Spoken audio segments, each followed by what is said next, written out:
نے ارشاد فرمایا جس نے مجھ پر دن بھر میں 1000 بار درود پاک پڑھے وہ اس وقت تک نہیں مرے گا جب تک جنت میں اپنی جگہ نہ دیکھ لے۔ صلو علی الحبیب صلی اللہ تعالی علی محمد۔ ایک شخص تھا، اسے مٹی کھانے کی عادت تھی۔ کیا کھاتا تھا؟ مٹی کھاتا تھا، عادت تھی اس کی مٹی کھانے کی۔ ایک مرتبہ وہ کسی دکان پر چاول لینے گیا، تو پرانا دور تھا، تو دکاندار کے پاس جو پرانے دور کا جو ایک سادہ سا ترازو ہوتا تھا، اب تو الیکٹرونک ویٹ اسکیلز ہیں تو صورتحال تبدیل ہے، لیکن وہ ایک پرانا دور تھا، اور وزن کرنے کے لیے اس کے مٹی کے باٹ تھے، باٹ کہتے تھے جس کو ویٹ کرتے۔ گاہک نے سودا مانگا، مثلا کہا کہ 1 کلو چاول دے دے، تو دکاندار نے مٹی کے بار وہ ترازو پہ رکھے اور خود اندر جا کر چاول نکالنے لگا، 1 کلو چاول۔ اب اس کو مٹی کھانے کی عادت تھی جو خریدنے کے لیے آیا تھا۔ اب اس نے کیا کیا کہ سودا خریدنے والے کو مٹی کھانے کی چونکہ عادت تھی، تو دکاندار جب اندر گیا تو اس نے آنکھ بچا کر باٹ سے مٹی کھانا شروع کر دی، باٹ تھا ہی مٹی کا۔ دکاندار جب اندر گیا تو اس کی آنکھ نے دیکھ لیا سائڈ سے کہ یہ تو مٹی کھا رہا ہے، اور وہ باٹ جو تھا 1 کلو کا تھا، اسے وہ مٹی کھایا جا رہا تھا ہی مٹی کا، اسے مٹی کھایا جا رہا ہے، وہ مٹی کھایا جا رہا ہے، مٹی کھایا جا رہا ہے، وہ بھی اندر میں چاول نکالے جا رہا ہے، نکالے جا رہا ہے، نکالے جا رہا ہے۔ خیر اس نے چاول لا کر رکھ دیے باٹ پر، اور وہ جو ایک پلڑے پر، تو جو باٹ تھا وہ 1 کلو کا تھا، تو 1 کلو کا ہی باٹ رکھا تھا نا۔ جب اس نے وزن کیا 1 کلو ہوا، 1 کلو جب ہوا تو اس نے دے دیا یہ 1 کلو ہے۔ اب وہ جو چاول لینے جو آیا تھا، وہ چاول لے کے جب گھر گیا تو گھر جا کر اس نے چاول کا وزن کیا، تو چاول تو 1 کلو نہیں تھا۔ اس نے دکاندار کو آ کر کہا تو نے مجھے دھوکہ دیا۔ کیسے دھوکہ دیا؟ تم نے 1 کلو کی جگہ پر کم چاول دے دیے۔ بولے دھوکہ میں نے نہیں دیا، میرا یہ جو باٹ ہے نا یہ 1 کلو کا ہی ہے، اس کا وزن کم تو نے کیا مٹی چاٹ چاٹ کر، تو تجھے جو کم وزن آیا نا تو سمجھا کہ تو مجھے دھوکہ دے گا، اصل میں تو دھوکہ خود کو دے رہا تھا، کیونکہ تو مٹی چاٹتا رہا، اس کا وزن کم ہوتا رہا۔ جب وزن کم ہوتا تو تجھے میں نے تو 1 کلو کا رکھا تھا، تو مجھے دھوکہ دینے کی کوشش کر رہا تھا، دراصل دھوکہ تو نے خود کو دیا ہے۔ یہ سمجھانے کے لیے بات بیان کی گئی ہے کہ ہم خود کو دھوکہ دے رہے ہوتے ہیں، ہم سمجھ رہے ہوتے ہیں یہ آپ کی کمپنیز کے اندر بھی ایسا ہوتا ہے۔ یہ نا دھوکہ دینا، خود فریبی، یہ درست نہیں ہے، ہم دھوکے میں رہ بھی جاتے ہیں۔ میں آپ کو اس کی ایک اور مثال دیتا ہوں دھوکے میں رہنے کی، بڑی عمدہ مثال لکھی ہوئی ہے۔ جیسے ہمارے یہاں آج کل ایک ایسا چلتا ہے کہ لوگ جو ہے نا وہ گناہ کرتے ہیں، اور گناہ کرنے کے بعد اس طرح کی باتیں آپ نے شاید لوگوں سے سنی ہوں گی کہ اللہ معاف کرے گا، کریں گے گناہ مگر کیا کہتے ہیں؟ اللہ معاف کرے گا۔ یہ بات میں نے بھی سنی ہے، آپ نے بھی سنی ہوگی۔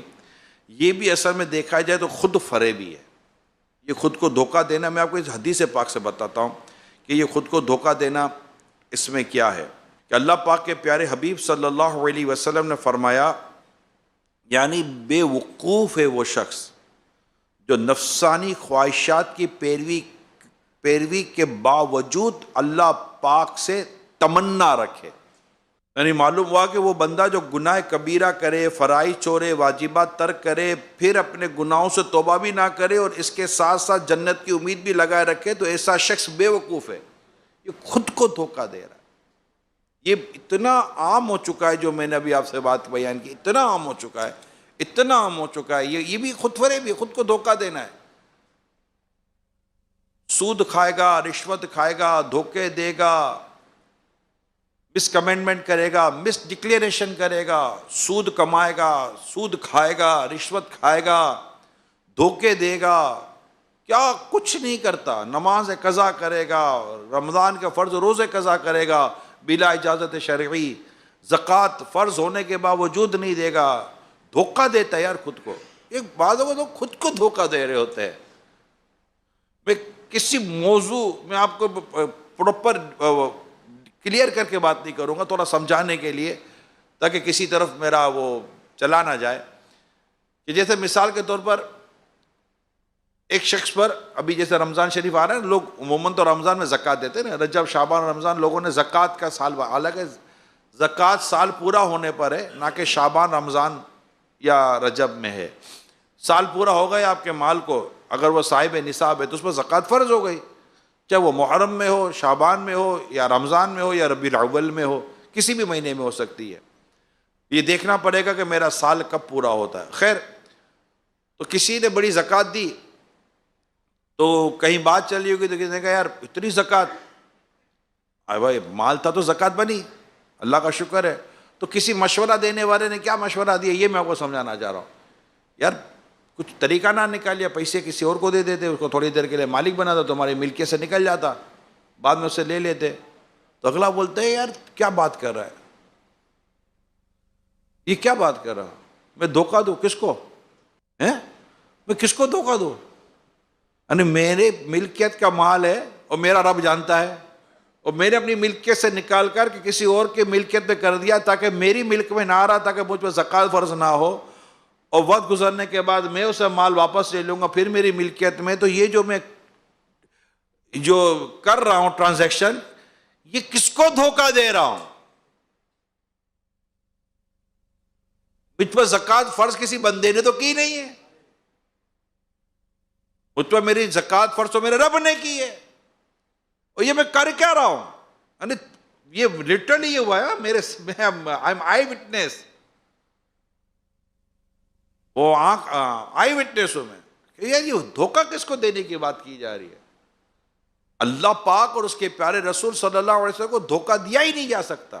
آپ کو میں منافقین کی ایک بات بیان کرتا ہوں۔ سورہ بقرہ کی آیت نمبر 8 اور 9 سے آیت نمبر 20 تک کل 13 آیات ہیں جو منافقین کا تفصیل کے ساتھ اس میں ذکر کیا گیا ہے۔ 3 قسم کے لوگ اس میں ذکر کیے گئے ہیں۔ متقیین، یعنی وہ مخلص مسلمان جنہوں نے دل سے بھی ایمان قبول کیا اور زیادہ اور زبان سے بھی اس کا اقرار کیا، یہی لوگ ہدایت پر ہیں، یہی کامیاب ہیں، یہی وہ خوش بخت ہیں جو قرآن کریم کی ہدایت کو قبول کرتے، اس سے فائدہ اٹھاتے اور اپنی دنیا اور آخرت سنوارنے میں کامیاب ہو جاتے ہیں۔ دوسرے نمبر پر وہ جنہوں نے نہ زبان سے ایمان لائے نہ دل میں ان کے ایمان تھا، ایمان قبول ہی نہیں کیا، یہ غیر مسلم ہے، ضدی ہٹ درم، ایمان لانا نہیں ہے، ان کے دل پر کانوں پر مہر لگ چکی ہے، آنکھوں پر پردے، اور آخرت میں ان کے لیے بڑا عذاب ہے۔ اب تیسرے نمبر پر جس کا ذکر ہوا، وہ برے لوگ ہیں جنہوں نے زبان سے تو کلمہ پڑھ لیا مگر ان کے دل میں ایمان داخل نہیں ہوا، انہوں نے دل میں کفر چھپایا اور جھوٹے منہ کلمہ پڑھا، یہ منافق ہیں، یہی سب سے بدتر کافر ہے۔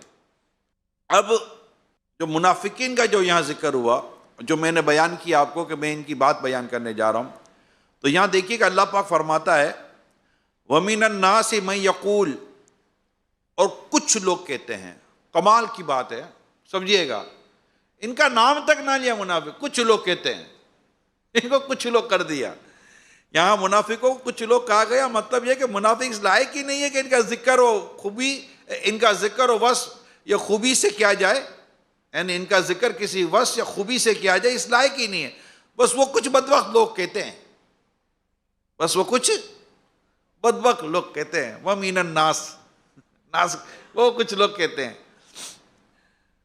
آمنا باللہ وبالیوم الآخر، کہ ہم اللہ اور پچھلے دن پر ایمان لائے۔ یہ اسلامی عقیدے کا یہاں ذکر ہے۔ سب سے پہلے یہ 2 کنارے ہیں، اس کو بھی سمجھ لیں، یہ 2 کنارے ہیں،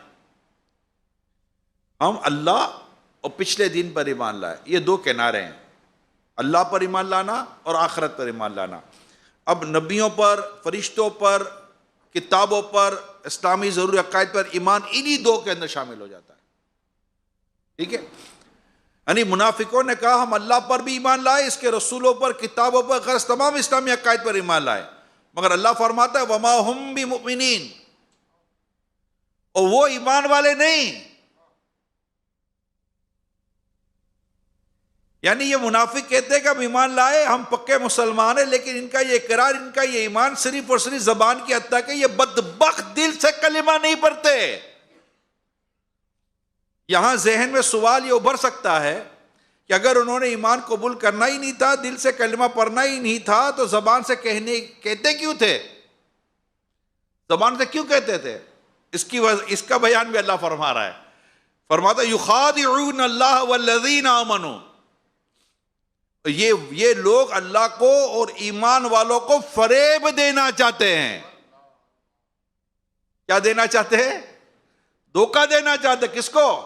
یہ لوگ اللہ کو اور ایمان والوں کو فریب دینا چاہتے ہیں، یعنی یہ زبان سے ایمان کا اظہار کرتے تاکہ انہیں مسلمان ہی سمجھا جائے، ان پر وہی نوازشات ہو جو مسلمانوں پر ہوتی ہیں۔ پیارے آقا ان کے ساتھ اسی شفقت کے ساتھ پیش آئے جس طرح مسلمانوں کے ساتھ پیش آتے ہیں۔ مسلمان انہیں اپنا بھائی سمجھے، ان کی جان مال کی حفاظت کی جیسے کہ جو تراکیب ہوتی ہے ان کی بھی بنتی رہے۔ اسلامی سلطنت میں جو ایک مسلمان کو حیثیت حاصل ہے، ساتھ ہی ساتھ یہ دل میں کفر بھی چھپائے رکھتے ہیں اور یہ چاہتے کہ ایسی ہمیں اہمیت بھی حاصل رہے۔ یہ اللہ پاک کو اور اہل ایمان کو دھوکہ دینے کی کوشش میں ہے، جبکہ حال یہ ہے، آگے فرمایا، جبکہ حال یہ ہے وَمَا يَخْدَعُونَ إِلَّا أَنفُسَهُمْ وَمَا يَشْعُرُونَ، حالانکہ یہ صرف اپنے آپ کو فریب دے رہے ہیں اور انہیں شعور نہیں۔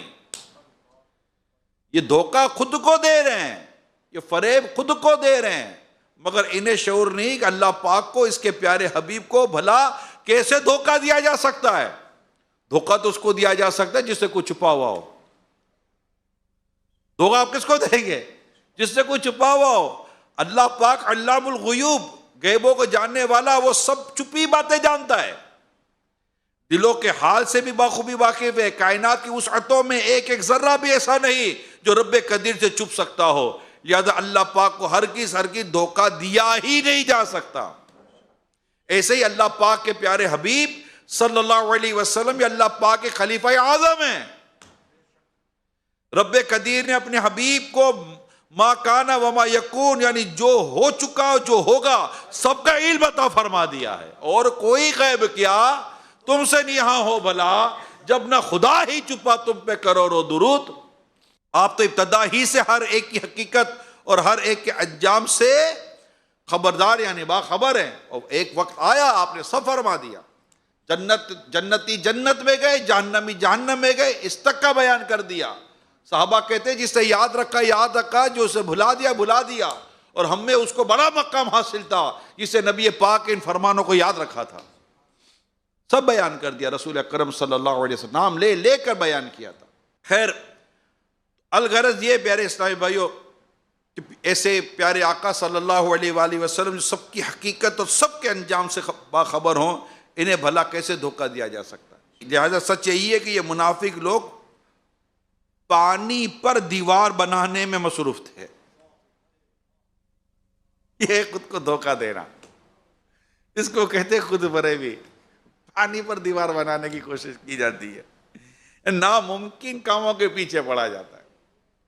اللہ پاک اور اس کے پیارے حبیب صلی اللہ علیہ وسلم، اور یہ جو بیان ہوا یہ منافقین کی علامت ہے، یہ خود فریبی ہے، اور یہ ہمیں بیان کیا گیا کہ اے مسلمانوں، یہ منافقوں کی اس کیفیت کو جانو۔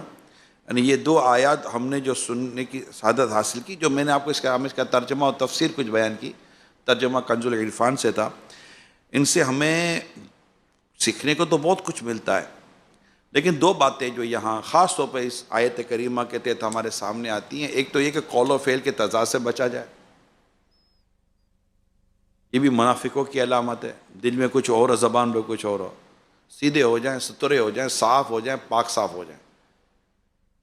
یہ فریبی، یہ